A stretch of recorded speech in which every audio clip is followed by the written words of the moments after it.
Hey guys, what's up? This is Bharat. You're watching iGyaan. Today we are checking out Realme's Buds Q.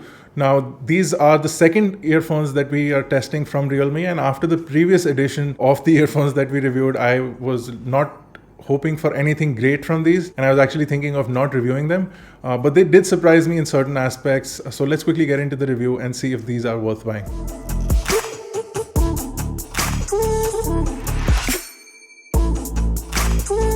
Now, these cost $1,999, which is a pretty good price for the earphones. They're lightweight. Each of these earphones weighs in only at 3.6 grams, and the case offers up 4 charges, giving an expected total battery life of about 20 hours. As far as the design is concerned, the case is not the best in terms of build quality. The cover of the case is quite flimsy, and the insides of the case scratch really easily. In fact, when we opened the case for the first time outside a sealed box, we found that the case was already scratched from the inside. So that means that quality checks at the time of manufacturing or the lack of a proper material on the inside of the case makes it prone to scratches, but does not affect the usability or the sound quality of the earphones in any way. So it's just something that I wanted to mention. Another thing is that the battery life is about 20 hours claimed and about 4.5 hours for each earphone. We're not getting anywhere close to that. Somewhere around the 3.5 to 4 hours is what we are getting with 80% volume. So you can expect less if you like to listen to music with higher volumes, and if you're constantly maxing out your volume levels on your earphones, then you will get lesser battery life, giving you a total of somewhere around 17 to 18 hours versus the 20 hours that has been quoted. Now, as far as the sound profile is concerned, it was a big departure from what we saw with the first edition of earphones that we tested out, which sounded tinny and not great at all. These have a good amount of bass and lots of depth in the sound, and they fit really well in the ear as well. They do connect over Bluetooth 5, and they do have a low latency mode, which does have that annoying startup and ending sounds, which I really do not enjoy or like in any way. But they are there, and the low latency mode works great. And if you want to play games using these earphones, you can.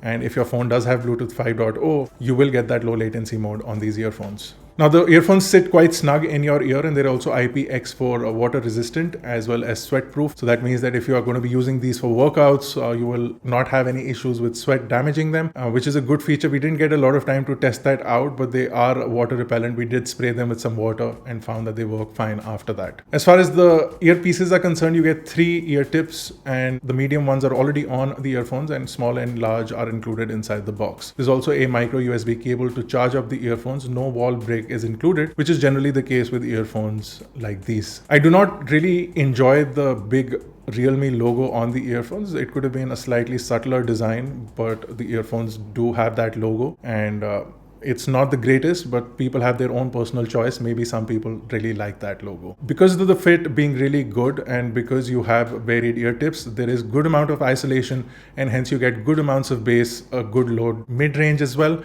and a deep voice level, as well as a good amount of highs from these earphones. Surprisingly good volumes on these earphones as well, and you can really enjoy music as well as gaming on these earphones for a price of $1999. These are definitely much better than the Realme Buds Neo that we tested out recently. One thing that hasn't changed is the warranty card as well as the user manual. That still continues to have those issues, including that whole jumbled up text on the warranty issue.